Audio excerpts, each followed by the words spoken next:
Hi dear friends, tele സ്ക്വയറിൻ്റെ പാചകപ്പുരയിലേക്ക് എല്ലാവർക്കും സ്വാഗതം. ഇന്ന് നമ്മൾ പരിചയപ്പെടാൻ പോകുന്നത് ഒരു പ്രത്യേക തരം അച്ചാറാണ്, നെല്ലിക്ക അച്ചാർ. അത് നമ്മൾ വിനാഗിരി ചേർക്കാതെ എങ്ങനെ നമുക്ക് ഈ അച്ചാർ തയ്യാറാക്കാം, അതിനാവശ്യമായ ഇൻഗ്രീഡിയൻസ്: ഉലുവ, കടുക്, കറിവേപ്പില, മുളക്, മഞ്ഞൾപ്പൊടി, കായം, ഇഞ്ചി, വെളുത്തുള്ളി, പിന്നെ നെല്ലിക്ക, ശർക്കര, പിന്നെ വേണ്ടത് ഉപ്പ്, പുളി, വാളംപുളി എന്നും പിഴുപുളി എന്നും ഒക്കെ പറയും. ഇത്രയും സാധനമാണ് നമുക്ക് ഉണ്ടാക്കാൻ ആവശ്യമായിട്ടുള്ളത്. ആദ്യമായിട്ട് നമുക്ക് ഈ നെല്ലിക്ക എടുത്ത് നന്നായിട്ട് കഴുകി ഒരു ചട്ടിയിലിട്ട് നമുക്ക് ഒരു 1/2 കപ്പ് വെള്ളം ഒഴിച്ചിട്ട് നമുക്ക് വേവിക്കാം. ഉപ്പ് ആവശ്യത്തിന് ചേർത്ത് കൊടുക്കണം.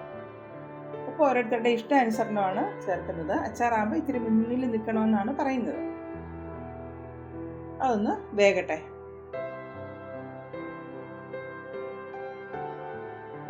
അത് വെന്തിട്ടുണ്ട്. ഒത്തിരി വെള്ളമൊന്നും അതിൽ കിടക്കരുത്. അതിൻ്റെ വെള്ളം ആവശ്യമില്ല. ഏകദേശം പറ്റിയിട്ടുണ്ട് വെള്ളം.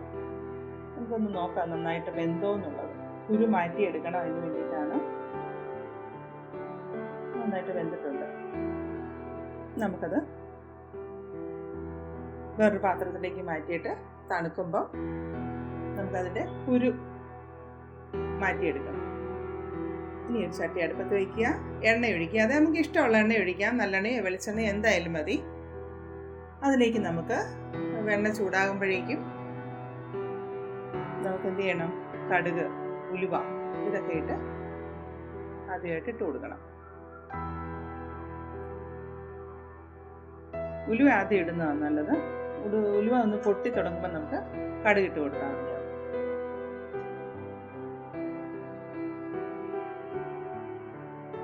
ഏകദേശം പൊട്ടി തീരാറായി. പിന്നെ നമുക്ക് അതിലേക്ക് വെളുത്തുള്ളി, നമ്മൾ നേരത്തെ കാണിച്ച വെളുത്തുള്ളി, ഇഞ്ചിയൊക്കെ ചെറുതായിട്ട് നുറുക്കി വെച്ചിട്ടുണ്ട്. അത് നമുക്ക് അതിലേക്ക് ഇട്ട് കൊടുക്കാം. അതൊന്ന് മൂത്ത് വരട്ടെ.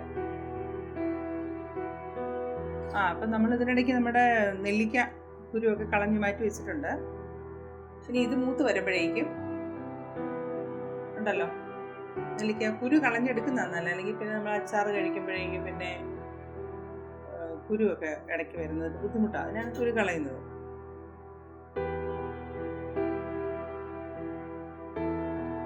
ഇനി നമ്മൾ എന്താ ചെയ്യേണ്ടത്? ഇത് ഏകദേശം മൂത്ത് വന്നു. ചെറിയൊരു ബ്രൗൺ നിറം വെച്ചേക്കേണ്ടത് കൊണ്ടാണ്.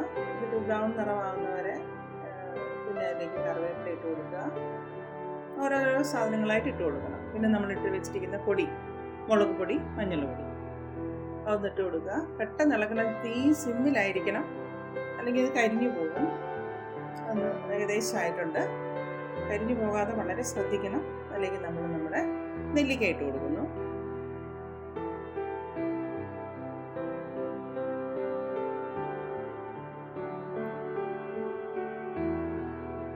എനിക്ക് നന്നായിട്ട് ഇളക്കി കൊടുക്കണം. അരപ്പൊക്കെ അതിലേക്കൊന്ന് വരാൻ വേണ്ടി നന്നായിട്ട് ഇളക്കുക. ഇനി എന്തൊക്കെയാണ് ചെയ്യേണ്ടത്? ഇതിലേക്ക് നമുക്ക് അതിനകത്ത് ഒഴിച്ചു കൊടുക്കാനായിട്ട് നമ്മൾ നേരത്തെ തയ്യാറാക്കി വെച്ചിരിക്കുന്ന പുളി, അത് നന്നായിട്ട് വെള്ളത്തിൽ ഒന്ന് പിഴിഞ്ഞെടുക്കണം. കായപ്പൊടി വേണമല്ലോ. അച്ചാറിൻ്റെ പ്രധാനമായിട്ടുള്ളൊരു കാര്യമാണ് കായപ്പൊടി. നമുക്ക് കായപ്പൊടി ഇട്ട് കൊടുക്കാം. നന്നായിട്ടൊന്ന് യോജിപ്പിക്കുക. പിന്നെ നമ്മൾ ഇതിലേക്ക് നമുക്ക് 2 സാധനങ്ങളാണ് പ്രധാനമായിട്ട്. നമ്മളത് വിനാഗിരിക്ക് പകരമായിട്ട് ചേർക്കുന്നതാണ്.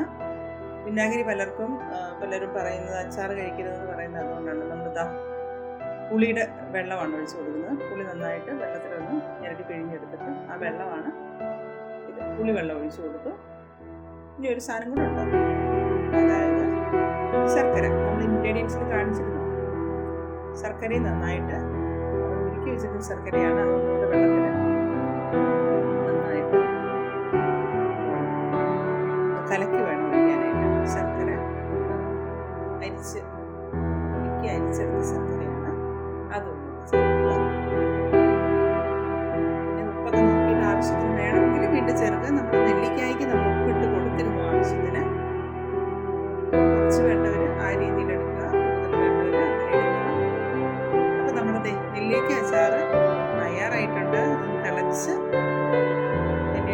എണ്ണ ഇങ്ങനെ മുകളിൽ തെളിഞ്ഞ് വരുമ്പോഴാണ് അതിൻ്റെ പാകം എന്ന് പറയുന്നത്. ഏതൊരു കറി വെക്കുമ്പോഴും ഇങ്ങനെയൊക്കെ തന്നെയാണ്.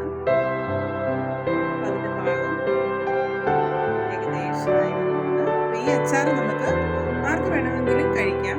പിന്നെ പ്രഷറൊക്കെ ഉള്ളവർ കുറച്ചേ കഴിക്കാവുള്ളൂ. എന്തായാലും ഉപ്പ് അധികമായിട്ട് ചേരും അച്ചാറിന്.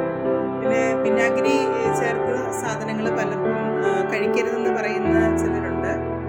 ചില മരുന്നുകളൊക്കെ കഴിക്കുന്നവർക്ക് അല്ലെങ്കിൽ ആയുർവേദ പ്രകാരമൊക്കെ വിനാഗിരി ചേർത്തത് കഴിക്കല്ലേ എന്ന് പറയും. അപ്പോൾ ഇതാകുമ്പോഴേക്കും ആർക്ക് വേണമെങ്കിലും കഴിക്കാം. പിന്നെ നെല്ലിക്കയുടെ വേറൊരു ഗുണമെന്ന് വെച്ചാൽ നെല്ലിക്ക ഏത് അവസ്ഥയിൽ കഴിച്ചാലും, അത് വേവിച്ചാലും അച്ചാറിട്ട് കഴിച്ചാലും അല്ലെങ്കിൽ എങ്ങനെ കഴിച്ചാലും അതിൻ്റെ ഗുണം നഷ്ടപ്പെടില്ല എന്നാണ് പറയുന്നത്. നെല്ലിക്ക കഴിക്കാൻ മടിയുള്ളവർക്ക്, ഡയറക്റ്റ് കഴിക്കാൻ മടിയുള്ളവർക്ക് ഇങ്ങനെ വളരെ ടേസ്റ്റിയാണ്. ഒരു കയ്പോ നെല്ലിക്കയുടെ കയ്പോ കാര്യങ്ങളോ ഒന്നുമില്ല. നിങ്ങൾ തീർച്ചയായിട്ടും ഉണ്ടാക്കി നോക്കണം. എന്നാലേ അതിൻ്റെ ടേസ്റ്റ് എന്താണെന്ന്, നിങ്ങൾക്ക് സ്വാദ് എന്താണെന്ന് പറയാൻ പറ്റത്തുള്ളൂ. തീർച്ചയായിട്ടും ഇത് പരീക്ഷിക്കണം. അപ്പോൾ ഞങ്ങളുടെ വീഡിയോ എല്ലാവർക്കും ഇഷ്ടപ്പെട്ടെങ്കിൽ നിങ്ങൾ ഷെയർ ചെയ്യണം മറ്റുള്ളവർക്ക്. ഞങ്ങളുടെ ചാനൽ ഇതുവരെയും സബ്സ്ക്രൈബ് ചെയ്തിട്ടില്ലാത്തവർ സ്ക്രീനിൽ കാണുന്ന ലോഗോയിൽ ക്ലിക്ക് ചെയ്ത് സബ്സ്ക്രൈബ് ചെയ്തെന്ന് ഓർക്കുക. ബെല്ലൈക്കൺ ക്ലിക്ക് ചെയ്യുകയാണെങ്കിൽ ഞങ്ങളുടെ നോട്ടിഫിക്കേഷൻസൊക്കെ